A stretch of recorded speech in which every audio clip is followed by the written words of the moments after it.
Hi everybody, this is Father Warner D'Souza. We're looking today at the text of Luke chapter 21 verses 20 to 28. This is the third and final part of the apocalyptic tract in the Gospel of Luke, beginning in chapter 21 verses 5 to 28.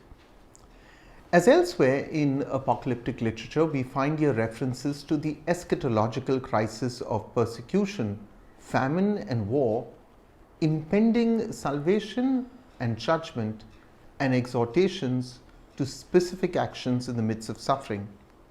There is a mixture here of two distinct prophecies of Jesus and the bringing together of two events. One of the destruction of Jerusalem by the Roman armies in 70 AD, the other of the second coming of Christ at the end of time. One happens within history, the other marks the end of history. In 66 AD, a Roman prefect attempted to seize money from the temple, causing the Jews to revolt. The Romans acted to suppress the revolt, but the Jews ambushed and defeated a Roman expeditionary force, killing 6,000 Roman soldiers. In 70 AD, Titus brought 60,000 soldiers to Jerusalem and laid siege to it.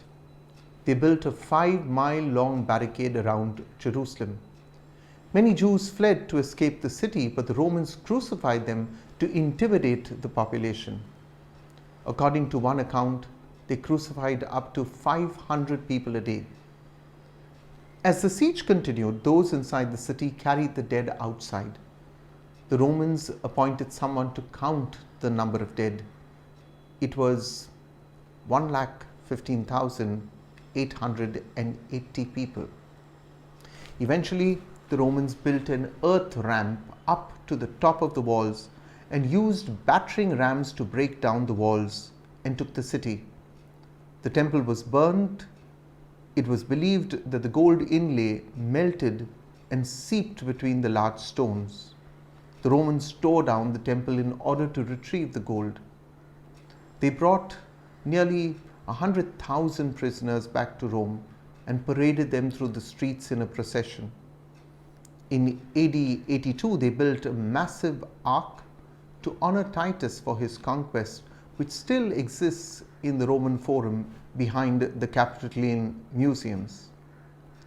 It has a carving on it of Roman soldiers carrying away the temple lampstand. Jesus foretold all of this, and he made it clear that it would be an act of judgment by God.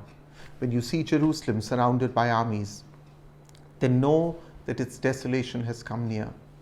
Then let those who are in Judea flee to the mountains, and let those who are inside the city depart, and let not those who are out in the country enter it, for these are days of vengeance, to fulfill all that is written.